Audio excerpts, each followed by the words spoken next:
You are the sum total of all of the choices that you've made up until now. And anything about yourself or your life that you don't like or isn't working or isn't mobilizing you is to be looked at in terms of, can I grow? Rather than, why did I do it, or isn't this wrong? See, the two ways to motivate yourself are deficiency motivation, which says, where I am I don't like. I don't like what I've done. I don't like the fact that I can't do this well or I can't do that well. So I will list these things in my own repertoire, and then I will be constantly trying to repair those deficiencies, always assuming that I'm deficient, that there's something wrong with me, and I'm trying to fix it. And when you do that, you spend your whole life doing that.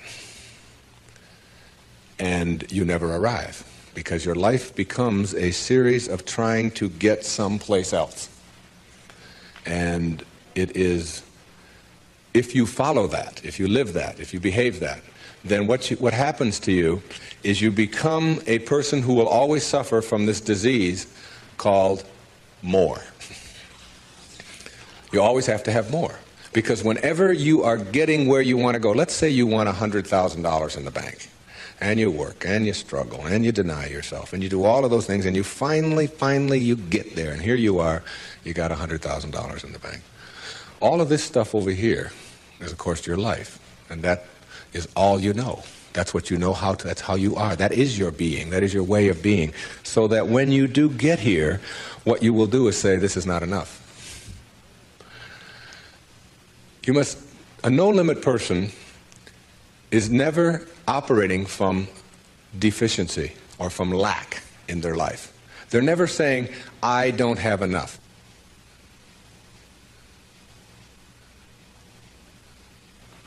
You see, you're never going to get enough. You already are everything.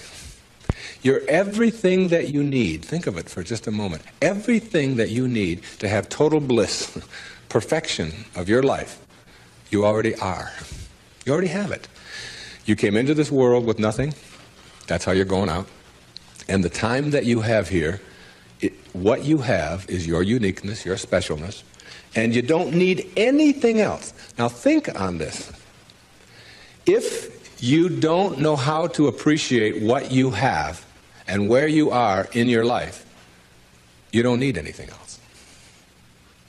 Because if you do get something else, you won't know how to appreciate that either. You'll just want more. Or you'll want it to be different. Or you'll want it to be the way it used to be. Or you'll want someone else to be the way you think they should be. Successful people or no-limit people or self-actualizing people or inner-directed people, whatever labels that have been put on them by great thinkers and philosophers and therapists and people that have looked at human beings, these kinds of people are people who always have enough. There are some people, if you invite them over and you say, you know, I'd like you to come over tonight, and I'd like you to stay over if you can, instead of having to drive back. And they'll say, well, can you stay? And I say, well, I don't know if I can stay or not. Well, you could sleep on the cot. Oh, no, I could never sleep on the cot. I can't sleep on cots. I got a sciatica. Don't you know that I have back pain and cots? No, that's out of the question. I couldn't sleep on a cot. And what about breakfast? Well, we don't have any food, but we have some old grapefruit that are in the refrigerator. They have a few spots on them. Oh, no, I could never eat grapefruit. And spots? No, thanks. I can't eat grapefruit spots. I just couldn't do that, And these are people who never have enough. They are not able to be flexible and to change. And there are other people, if you say, would you like to sleep over? We got a place in the sewer. Hey, that'd be great. I can handle that. No problem. I slept there before. It's all right. And all we have is grapefruit. Oh, I love grapefruit. Well, there's got spots on them. Oh, I really like grapefruit spots. Those are terrific. I'll go for those. There are some people who can handle anything, not because their circumstances are different. You see, your circumstances have very little to do with your fulfillment in life. Very little. It's how you're approaching your circumstances. It's your attitude towards your circumstances that make all the difference in the world. And taking what you are and accepting it. I got to show you this. I don't know if the camera can get this. This is a little advertisement that was in the Detroit Free Press for last September. I was giving a speech at the Unity Church of Today in Detroit, and it says, Dr. Wayne Dyer will talk about your inner child and how to deal effectively with problems in all relationships. And it was a real nice ad, you can see that. Then on top of the ad, in the same paper, there's another ad. And the ad says, face it.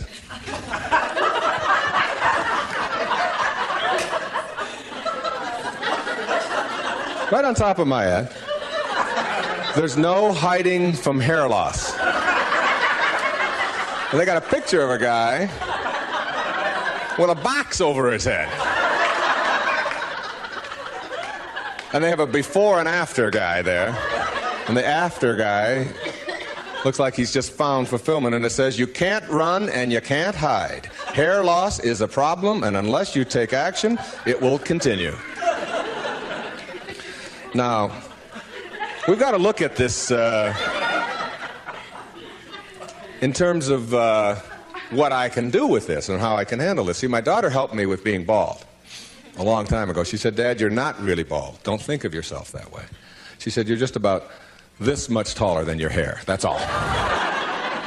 Just sort of a nice way to look at it, too. I just sort of outgrew my hair. I sort of transcended my hair, if you will. All right? No limit people are human beings who take what they are and accept it, and don't tell themselves that somehow they're deficient because of anything about themselves.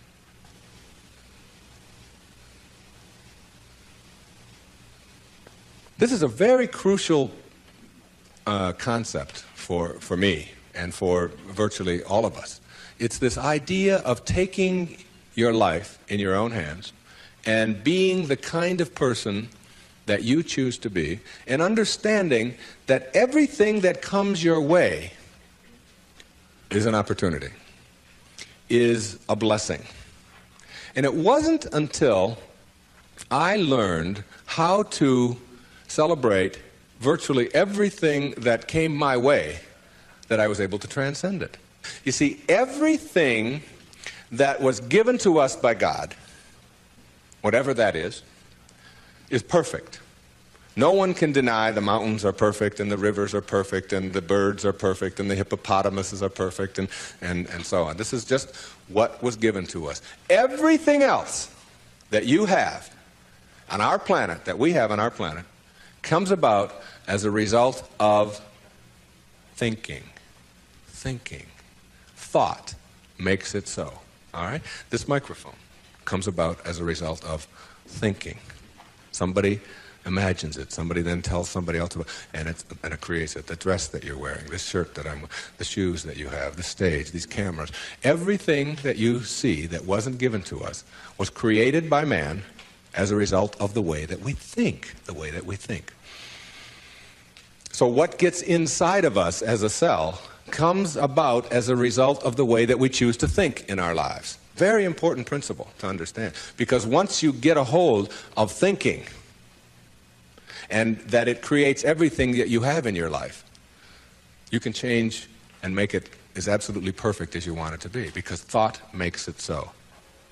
Creative visualization is what we're talking about here. The imagery, or the image that you have of anything in your life, is really like mental behavior. It's like going out and practicing. If you go out and practice with a basketball, shooting free throws over and over again, that's physical practice. Imagery is mental practice. It's mental behavior. When you have an image that you can succeed at something, when you have an image that you can do it rather than that you can't do it, when you get into your car and you have an image that you're going to find a parking place rather than that there'll be no place to park, so you're not looking for no place to park, you will start acting on the image that you have, very much like you will start acting on the practice that you have when you're shooting baskets or when you're hitting a forehand or working on your soup or anything else that you're doing. Bucky Fuller, who I served with on the Hunger Project Advisory Council for 9 years, who died not too long ago, said that 99% of who you are, you can't touch, you can't see, you can't smell. 99% of you is untouchable, unsmellable, invisible. It is what Ken Kais has called your conscious awareness. It's what looks out behind those eyeballs. What is that? It isn't cells. It's some kind of conscious awareness that you are. And make no mistake about it, you've occupied a whole lot of bodies already. Now, this is not reincarnation talk. Although, I don't know about this reincarnation. People ask me if I believe in it. I say, well, I taught in a junior high school in the inner city of Detroit for 4 years. And I saw those dead bodies come to life every day at 3 o'clock. So I believe in reincarnation, all right? Now, if 99% of who you are you can't touch and you can't feel and you can't smell, then what is it? Who is it? Where are you? What is this thing called your essence or who you are? And where does it go? Now think of this. You were in a body. I have a little baby girl who's 11 months old. And we were all in a body that size. Well, it's only a body about this big. Got fingers only this long. You know? Got tiny, tiny little parts all over the place. I mean, she's only this tall. Now, is that her? Is that her essence? Because I have other children who are much older, and I am much older than that, and I can remember being 3 and being in a different body. Still me, still my essence there, different body, totally different, doesn't even look anything like when I was 11 months old. And then I was 13 and had a funny body at 13. But still my essence was there in a whole new body. Hairs growing all over the place that I didn't understand, all kinds of things happening to it, you know. Then hairs falling out of it later on, you know. Looking at those hairs that fall out and say, what held it in yesterday? You know, I don't even understand that, okay? And so it's like who I am has been in many, many bodies already, all right? And that essence, you see, everything on our planet that is alive can never die. It can never die. Life doesn't die. It just transforms. It just moves on to new places and new ways of being. New ways of being. And the way of being that is the most transcendent of all is this way that comes from seeing yourself as love and only having that to give away. Only having that to give away.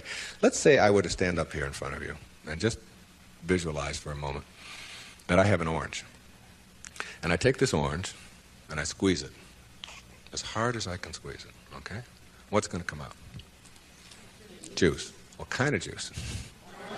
Orange juice. Apple juice, any chance? Once in a while? Come on, now and then. A little mango juice come out of an orange once in a while? No mistakes, right? Never, no matter what. Next question. Everybody passes. These are easy, okay? Why, when you squeeze an orange, as hard as you can squeeze it, does orange juice come out? Because that's, not because it's an orange, because that's what's inside, isn't it? On our planet, when you squeeze something, what comes out of it is what's inside. Not too difficult, all right? Does it matter if your mother squeezes the orange? Does it matter what instrument she uses? Does it matter if you just had your period and then you squeeze an orange? Does it matter if your boss squeezes it? How about if your kids do it? Your kids squeeze an orange. Does it matter? Does it matter what time of day? Suppose they do it at noon, all right? How about at 4 in the morning? Does that matter? Whenever you squeeze an orange, the only thing you get out is what's inside, right? No arguments. Same thing works for you. Same principle works for you. It's a principle of the universe, all right? Someone squeezes you.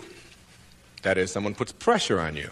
Someone says things about you that you don't like. Someone puts attention on you, whatever. Your boss says something to you that you don't like. And out of you comes anger. And out of you comes hatred. And out of you comes fear.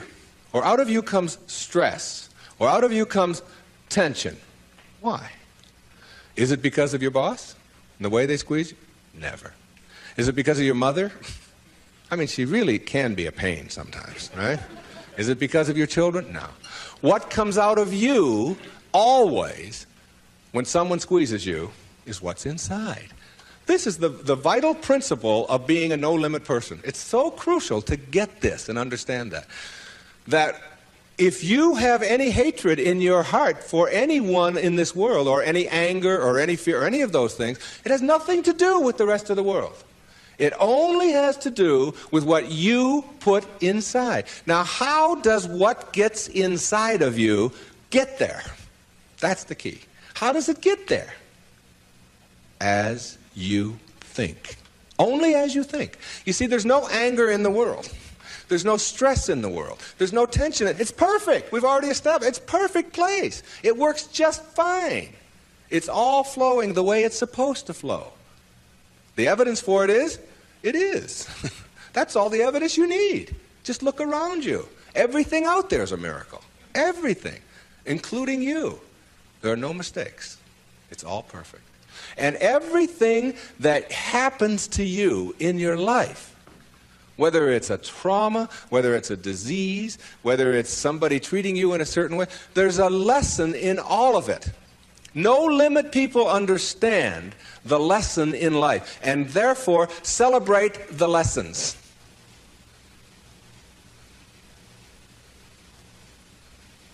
It's true. And when you get to that point in your life where you're not cursing the things that come your way and blaming the things that come your way, and particularly blaming it on somebody else, and you hear it all the time. She hurt my feelings. How's that possible? How can anybody hurt your feelings? Your feelings come from your thoughts. No one can hurt your feelings without your consent. No one can make a fool of you without your consent. No one can embarrass you without your consent. These are choices that you have that come from the way that you think. Someone calls you a name. Hey, stupid. And you turn around. I didn't even tell anybody I was coming. How did they know that, all right? And then you blame the person who called you a name, instead of saying, that's just their opinion. That's just where they are. That's where they are on the path. And it's okay. All of you are in relationships, right? Everybody has a relationship of some kind or another. In your relationship, you have any problems? Any of you have a relationship and you don't have any problems? I'd like you to take this microphone. I want to sit down and listen to you. Everybody in a relationship has problems, don't they? Right? Now, when you say, I'm in a relationship, I got problems. Therefore, there's something wrong. Something's really wrong, right? Now, if you're in a relationship and you have problems and something is wrong, you got to call in a consultant, right? You got to call in somebody to help you with the problems. You don't want the problems to go on. Who are you going to call in? You only got yourself. That's all you got. You might get a therapist once in a while, but they got worse problems than you do. The only consultant who can help you with your problems is you. And who is that consultant that you're calling in? We've already established that there's something wrong with that person, right? Something wrong. So now you're going to call in a disabled person to deal with your problems in your relationship, right? Now, this is a really sick approach to curing your problems. You got somebody who says, we got a problem. You don't talk to me, and I didn't talk to you, and you came home late last week, and this week I called you, and you didn't call, and I was supposed to call you, and then you didn't do it, and how can you do that? Now, this is the consultant you're calling. Excuse me, will you come in and help us? I don't know if I can help you or not. I didn't come home. I didn't. That's the person you got to deal with your problems. All right? Now, what you can do is you can change all of that around. You can say, I'm in a relationship. We got problems. There's nothing wrong with that. That's the way things are. You know, my problem is that you are different than I am. And you think differently than I do. And you behave differently than I do. And you smell different than I do. And you have all of these attitudes over here that I don't have. Nothing wrong with that. That's the way it is. When two people get together in a relationship, you don't have two people becoming one. If you do that, then what you end up with are two half persons. Who wants a half a person in a relationship? You always are single. Even if you're married and and involved in a relationship forever, you're still always single. You're still always you. Your unique, special, perfect self that is not trying to love, but who is love, who lives love, who is being love. The same as if you pray to God and say, God, will you please help me with my problems? And want God to do it for you. Never have. You've got to be God, not be afraid to carry God around inside of you. If you want to get healed, you have got to understand that you're not going to get healed if you are asking someone else to heal you. And ask any doctor that you know, any surgeon particularly, who's taking somebody into surgery, and ask them which person has a better chance of living, of surviving, say, serious surgery. Is it the one who has a will to live, or is it the one who's just given up? And the surgery and the cases are exactly the same, all right? But the person who has that will, which we can't define, you can't go out and get a bucket full of will and bring it in there. It's an attitude, it's an approach, it's a belief, all right, that you can do something. And when you have that belief about yourself, then, you know, you've got a so much better opportunity to be well in your life. And a belief is everything. I don't know if you've ever thought of that. I watched a little girl, 5 years old, learning how to swim. And she's holding on to the edge of the pool, and she wants to get over here to the steps. And it's just 5 feet or 6 feet, and she'll let go, and then she'll hold on again. And she'll let go, and she'll hold on again. And finally there comes a time when she lets go and goes for it. Okay, you've seen this with your children, and what you ask yourself is, in the moment before that when she was holding on, and then look at the moment afterwards, does she have any different skills? What's changed? Yeah, the skills she didn't have any new skills. She didn't learn any skills in that second. What she has is a belief that she can do it. And when you believe it, when you really just believe that you can do it, that's what allows you to swim. And when you think about it now, do you know how to swim? Yeah, so when you dive into the water, you don't think about that. You just know when you dive into the water, you can swim. You don't have any necessary swimming skills or anything like that. Or when you get on a bicycle, you get on, you know that you're going to, unless you believe you can't, because you've never gone out there and tried it and worked on it and done it. You told a story of a patient of yours who had that very problem, who said she didn't know how to ride a bicycle. Yeah, Gail, who came to me many years ago. And you know why she said she couldn't ride a bicycle? Because her mother wouldn't let her get on one. Cop out. Yeah, absolutely. And she had these beautiful big white teeth, and her mother had always told her you could fall and break your teeth, and I wouldn't want that to happen to you. So here she was now in her 30s, and telling me that she couldn't ride a bike, and she was in therapy. And I said to her, okay, let's go. She said, go? Where are we going? I said, well, I've got a bicycle downstairs, and I'm going to show you how to ride a bike. I'm going to have you teach yourself how to do this. And she said, look, I didn't come here to pay you the kind of money that I'm paying you to have you teach me how to ride a bicycle. I came here to find out why I can't. I said, oh, well, you're going to need another 30 seconds of therapy, easy, okay? The reason you can't is because you never got yourself on a bicycle. And until you do, you never will know how, and you just believe that you can't. Oh, that's the end of that. There's no more to talk about that. Now, what we have to do is get you to get out there, and we went downstairs, and it was a woman's bike, and I've helped a lot of people to teach themselves how to ride a bike. And what you do when you help someone to teach themselves how to ride a bike, because you don't teach anybody how to ride a bike, okay, is you let them do it all themselves. You let them hold it, you let them balance it, you let them move with it, you let them put the pedal down and move it themselves, and you stand back. You say, no, when you're ready, you know, and then you move it, and you hold on for a second, then you put your foot back down, and you practice it and practice and practice that all yourself, you know, with just someone encouraging you. And before long, in just a matter of minutes, when I tell you it was minutes, and this woman had never been on a bicycle before, she rode like 2 blocks on a bicycle. She couldn't believe that she now had a belief.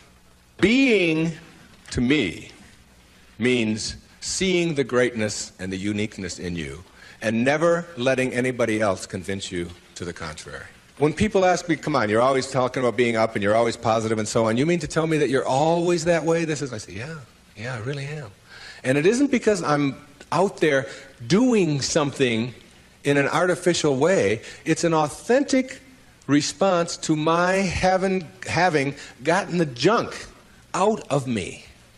And the junk is the way that I used to think, the way that I used to think. Think for a moment, if you can visualize right here, a clock. A big clock. And the hands on the clock go from 1 to 12. The clock starts right out here with the minute hand, and it goes over towards the 3, the hour hand, minute hand. And that's the time in your life when you are moving away from yourself, from your true self.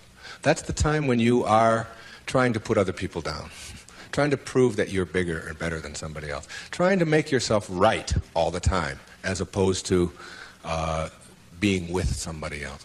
It's like you're moving away, and a lot of people spend a lot of time moving away from their true self, because your true self is this little child, is this beautiful little child inside of you that has only love and acceptance for everything in the world, and no dis-ease, no absence of ease. You move away towards the 3, and then you move down here this way, and you're still moving away from yourself until you hit the 6. The 6 is the point in your life, symbolically, metaphorically here, when you are the furthest away from yourself that you can be. It's the low point in your life. It's the point where many people break down, or many people break down their relationships, or they feel full of despair, they feel full of hatred, whatever it may be. And a lot of people die then. A lot of people are put into hospitals then. A lot of people have to really seek out therapy then, and so on. And when you're at that 6. There's another part of the clock that goes from 6 to 12 that I think of as living in the light. And this is when, and see, this clock hand never can go back. It can't go back. It can only go this way. It only goes this way, as does life. It only goes this way, forward. In this period, this place between 6 and 12, that's when you start coming back to yourself. That's what enlightenment is. That's the pathway to enlightenment. When you send out that stuff that is destroying you, that is killing you in one way or another, and you move yourself back over here, and eventually you get yourself all the way back. This is the light over here. This is the place where you can't go back. You'd be tempted. You might be tempted to steal. You might be tempted to use anger. You might even slip a little bit, and you catch yourself. I can just not too long ago there was we got a problem with our sprinkler in my home. One of the sprinkler heads is off, and if you ever seen that happen, you get a gusher going up there. And I've been wanting to get that thing replaced for the longest time. And I'm walking out of the bank, and there's a sprinkler head right there in front of the bank. Now, I practically own this bank, okay? So I go there every day, and I do a lot of business with this bank. And I'm looking at this sprinkler head, and I think, all I have to do is just unscrew this thing. It wasn't on or anything. They'll replace it tomorrow morning. It's 98 cents or whatever. So I actually get down there, and I look, and I start turning the sprinkler. And then I start thinking, do I want this karma? Do I want to steal? Do I want to take? I know it's only a 99, and if I went into the bank, they'd probably give me one anyway if I asked them. And then I just turned it back, and I said, if I want a sprinkler head, I'll go and buy one for myself. This doesn't belong to me. It was just like a split second of weakness there or whatever, but it illustrated to me that I can't go back there. I could never, and there was a time in my life when I could have done that. I can be absolutely frank with that. I could do that. I can't go back there anymore. That's where you start. That's the place to start. Because when you get all of that out, when that's all gone, and I mean gone, and it only comes about as a result of the way that you think, so it's just changing around your approach to life, the way that you think in life, when that starts to go away, what you've become filled up with is what your natural self is, which is this loving, accepting, not fighting the universe, but instead living in it and going with the flow and all of the kinds of cliches that you've heard 1,000 times. That's the metaphor there. And you see, every time you try to go back, can't do it. You can't do it. And the ingredients that make for a no-limit life are 5, in my opinion. The first is quality rather than appearances. You begin to change your thinking from appearances and how things look and how other people view me, okay? Because every time you find yourself upset in life about anything that anyone else has said, what you're really saying is what you think of me is more important than what I think of me, all right? So you change from appearances to what I call quality thinking. Quality. What is the quality of my life, rather than how does it appear to others? Now, do you tell yourself that because my friends don't like me, that means there's something wrong with me? No, that's what you have to learn. That another person's opinion is just that. It's their opinion, and that's all it is. Every time you are upset, or your children are upset, because of what somebody else says about them, including their peers, what you are really saying in that moment, and this is really important, what you're saying is, what you think of me is more important than what I think of myself. And you must never give anybody that kind of power and control over you, because they will always have it.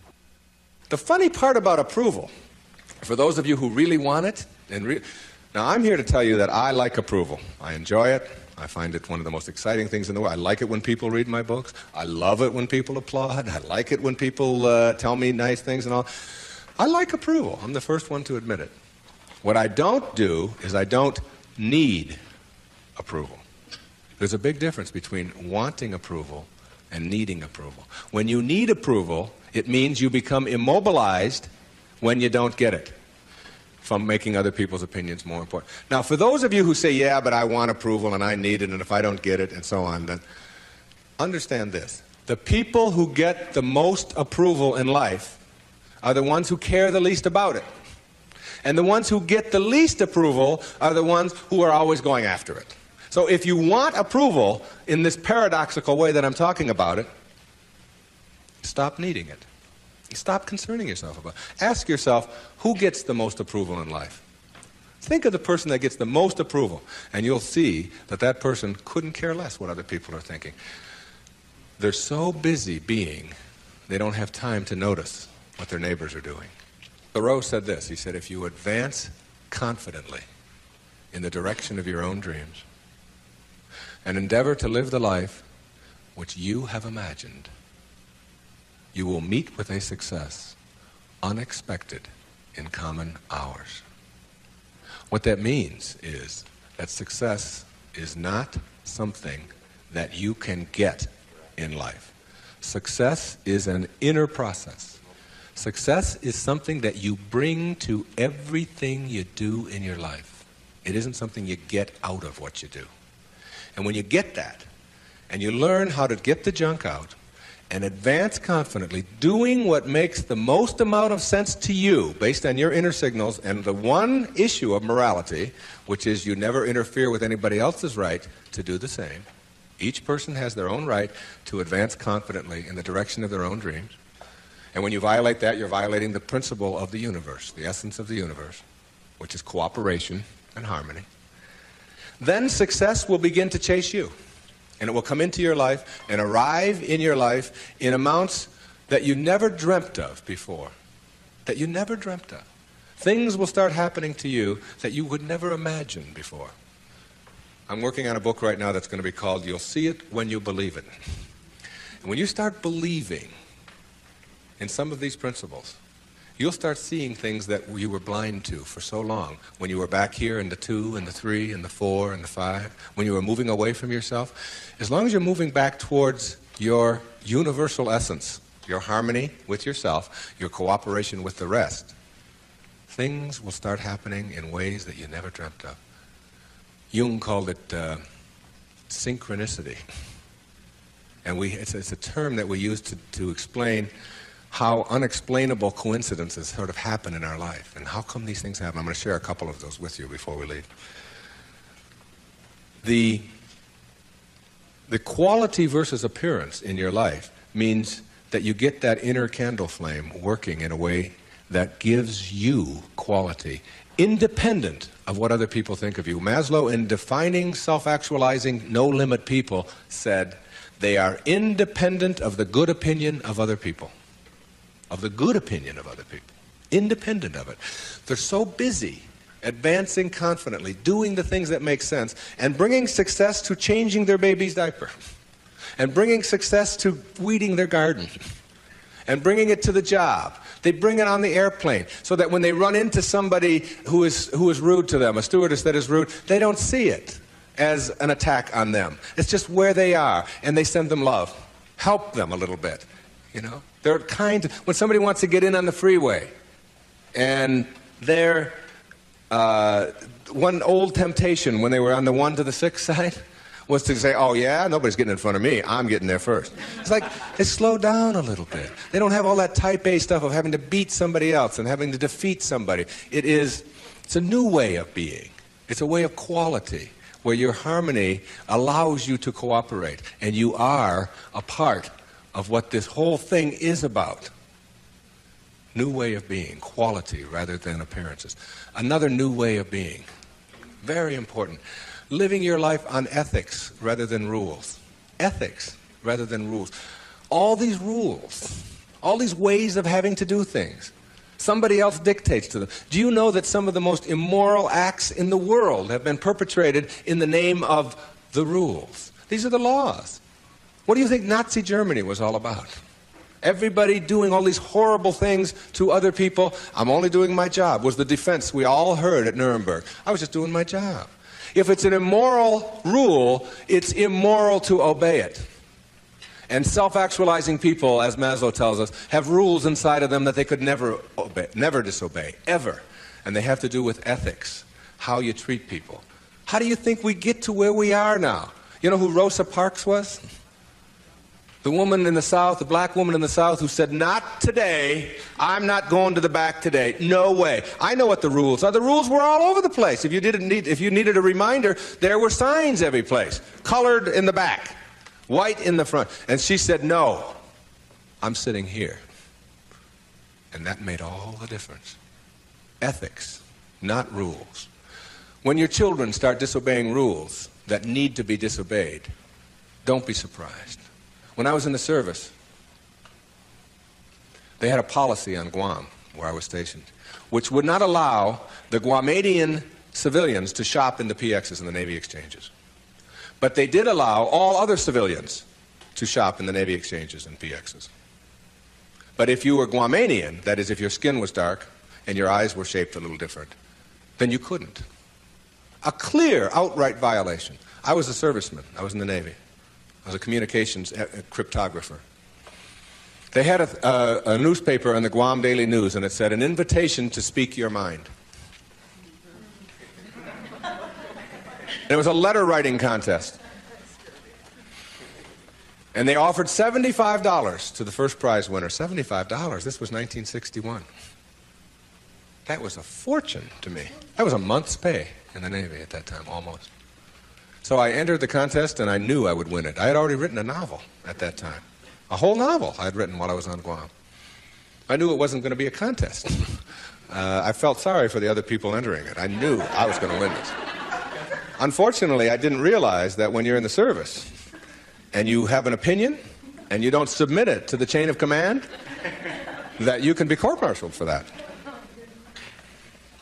So the headlines on next week's Guam Daily News were, U.S. sailor assails policy of discrimination. Big, hot stuff, all right?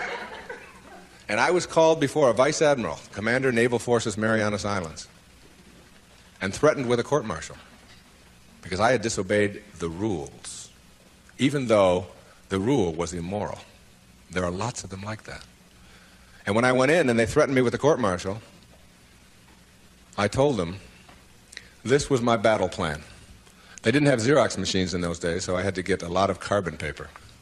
I wrote a letter to President John F. Kennedy, and I wrote a letter to the Secretary of the Navy, and I wrote a letter, my hometown was Detroit, I wrote a letter to the Detroit News and a letter to the Detroit Free Press, telling them what was happening to me as a result of just expressing my opinion about an immoral act that was going on over here on Guam. And I showed the naval vice admiral my letters, right there. I said, I've only sent the one to the President and the Secretary of the Navy. These letters go to the newspapers across the country. There was one there to the New York Times as well, and the Los Angeles Times. It was, and I just spread them out before him. I said, if you court-martial me, or punish me in any way for this, then what's going to happen is the world is going to find out about this policy. And I'm prepared. I'm ready. I can handle it. And I was 20 years old at the time, or 21. Not only did I get a blessing from that, because all things come in blessings for you, I got out 90 days early. And they stamped on my record, P.I., because the President took it up and sent it to the Secretary. Must have. And I never heard from him, but the P.I. on your record means political influence. And they don't like anybody with political influence in the military. And as soon as they saw that, they said, this is somebody we probably will be giving a discharge real soon. There was no court-martial. And in September of 1962, a brand new policy was initiated on Guam, which allowed any civilian to shop in the Navy exchanges. And it came about as a result of someone saying, these rules are immoral, and therefore it's immoral to obey them. New ways of being, ethics rather than rules. And when your kids want to know why, How come these rules are so stupid? How come we have to do this? Encourage them to change them. My mother always did that. She would have to help me get out of the messes that I got myself into, because I did it in my impetuous youth. I would just, when they would say to me, what's more important, your job or school? I was just honest. I said, my job, of course. That's how I felt in those days. But what you do put out in the world is exactly what's coming back to you. And if you find things coming back to you that you don't like and don't understand, don't ask yourself why these things are coming to you. Ask yourself what you're doing to make them come back to you. And when you start putting the responsibility on yourself, you'll start seeing dramatic changes. Dramatic changes. A new way of being. Instead of ethics, instead of rules, ethics. Another new way of being. Instead of looking all your life for achievements and externals, try living your life on knowledge for the sake of knowledge. Knowledge instead of achievement. For the sake of knowledge. Being in a context in which you don't have to collect a lot of merit badges. You don't have to collect a lot of awards and other people's value judgments. That you go to school or you go out into the world or you read or whatever it is you do because it makes sense to you, not because of what somebody else is going to put on a transcript or where you're going to appear in a class list. We need to help our children to understand and value the importance of knowledge for the sake of knowledge and doing things that make sense rather than taking the easy way. Knowledge rather than always trying to achieve. We're in an achievement-oriented society, which tells us that we evaluate and judge a human being based upon how many achievements he has. But most of the people who get caught up in that trap and are always in this circle of trying to get ahead, trying to always get ahead, their reward for that almost always is higher blood pressure, ulcers, early deaths, and even things like cancer, we're beginning to find out, are related to the kinds of stresses that we have. And remember, it's a perfect universe. There's no stress in it. There's only people thinking stressful thoughts. And when you put that pressure on yourself to always achieve and get ahead of the other guy, you miss what it's really all about. There's nothing wrong with goals. It's falling in love with them that's the problem.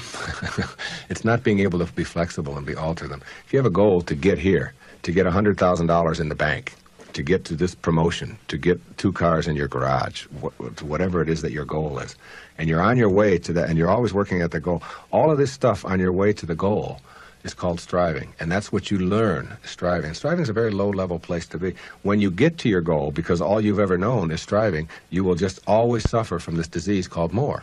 You will just upgrade your goal to $200,000, 4 cars and 2 houses and another wife and a younger one and all of these kinds of things.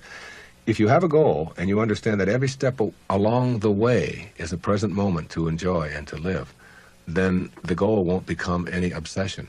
I don't have any goals in my life. People ask me, where are you going to be 5 years from now? What are you going to be doing? What's next for you? I remember what Lincoln said, who to me was like the greatest person who ever sat in that White House. He said, I never had a policy. He said, I just tried to do what made the greatest amount of sense each and every day of my life as I sat there as the President of the United States. And I think there's something really significant in that you don't have to get it all planned out and follow a certain pattern and do it a certain way. If you just sort of trust your inner instincts and go with that and live each moment, the goal stuff will all take care of itself.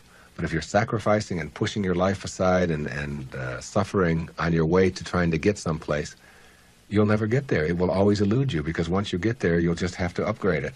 And that's because that's all you'll know. Nowness is that purest form of sanity, living in this moment and enjoying it. And all the rest of it will sort of work its way out. Another new way of being for me is to think of yourself in terms of personal authority rather than being an authoritarian. Personal authority. A person who has authority never needs to dominate anyone else, ever. Dominating doesn't become necessary. In business, you can have authority. The people who have the most authority are the ones who listen the most, and the ones who are the most conscientious about what do other people have to say. A person in a relationship who has to dominate somebody else and has to make the other person submissive shows that they don't have authority, because they're getting their power not from within for themselves, but on the basis of who they can control. And that never lasts. That never lasts. The only thing that lasts is having inner power, if you will.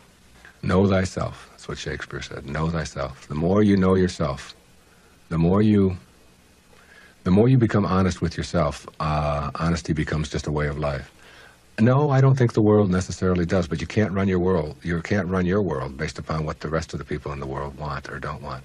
To me, honesty is like, it's a karma that goes out into the world. How people treat you in the world is their karma.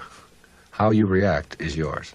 And when you react to it with dishonesty, that's what you're putting out into the world, dishonesty. And when you put dishonesty out into the world, that's what's going to come back to you, because what goes out is what comes back. That all, as you sow, so shall you reap. I mean, it's in every great institution that there is in the world, whether it's a religion or a philosophy or whatever.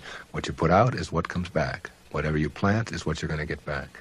And the more that you put out honesty, just because it's what you are, because you are being honesty, you're not trying to be honest, you're just being honesty, then that's what will come back to you on a regular basis. And when it doesn't, you'll just see that as another test for you to pass. And finally, a fifth way of being that is new, for me, it has become a way of life. It's called serenity instead of acquisitions. The more you try to acquire, the more you try to get, the more you try to collect in your life and evaluate yourself on the basis of that, the less serenity you're going to have. More is less. It's almost a secret of the universe. Serenity means inner peace. It means that you can find joy in every moment that you have in your life instead of always looking for it. It means that while you are driving along the countryside, you know, and seeing, instead of saying, oh, I'm on my way to this point, that you can open your eyes and see it with new eyes. See the rolling mountains, see the grass, see the deer, see the sky. You can just stop wherever you are in this second, wherever you are, and just look around you, and you can begin to appreciate just your surroundings and your environment. Then you can begin to appreciate the people that are in your life, and even the ones that are negative and you're having the most difficulty with. You can practice a new way of being with them, which is sending them love, sending them flowers, send them books, send them a tape, send them something, and just see what kind of reaction that you get. Super emotional health is just an attitude. An attitude is everything. I want to summarize these new ways of being and give you the most important ingredient on the path as we leave. I said that it's quality in your life to be focusing on rather than appearances, and it's ethics rather than rules, and it's knowledge rather than achievement all the time, and it's being personally an authority on yourself rather than authoritarian and trying to be dominating someone else or to be dominated, and serenity, which is the name of my little girl, my youngest daughter, Serena, rather than acquisitions and accumulations and trying to prove yourself that way. And when you get that serenity, which comes from the way that you think always, then you will replace all of the other junk that keeps you back here between 6 and 1 on that clock. And once you get past it, you'll never, ever be able to go back. Because the light, living in the light, is a way of being that if you're not there, you don't get it yet. But once you see it, and once it begins to take over your life, you can never go back. That is your purpose. Your purpose isn't to try to be loving. Your purpose is to be love, and only have that to give away. Well, but there's one other ingredient, and it's really crucial. Forgiveness is the vital ingredient on the path of enlightenment. And if you don't know how to do it, then practice sending out love. Take the person or the people that you're having conflict with, any place in your life, send them something. You don't have to even do it physically. Just send them something that comes from inside. And what's inside is how you choose to think. And if you can make that love and do that, and that is to me the test. Not whether you can love someone when they smell good, when they do everything that you're supposed to, but whether you can love someone who has sent you hate or anguish in your life and send it back. You don't have to forget. You don't have to go back. But you got to get it out of you because it is blocking you and holding you back. And when I said you'll see it when you believe it, all my life I had wanted to write fiction, a parable.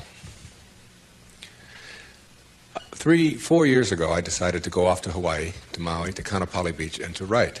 Now, the books that had made the most difference in my life were The Little Prince, Candide, Siddhartha, Jonathan Livingston Seagull, Illusions, Alice Through the Looking Glass, Gulliver's Travels, parables, teaching parables, stories that can tell a message. I went over to Maui, and I sat down on the beach, and I'd been talking about writing this, I'd been talking about doing this, and it was something that... And I have a little girl, and her name is Skye, S-K-Y-E. I decided to reverse the letters in her name, E-Y-K-S, and put an I in there, which symbolizes the self, Icus. And I just created this parable of a woman whose name is Icus, who lives on another planet. The planet is Uranus.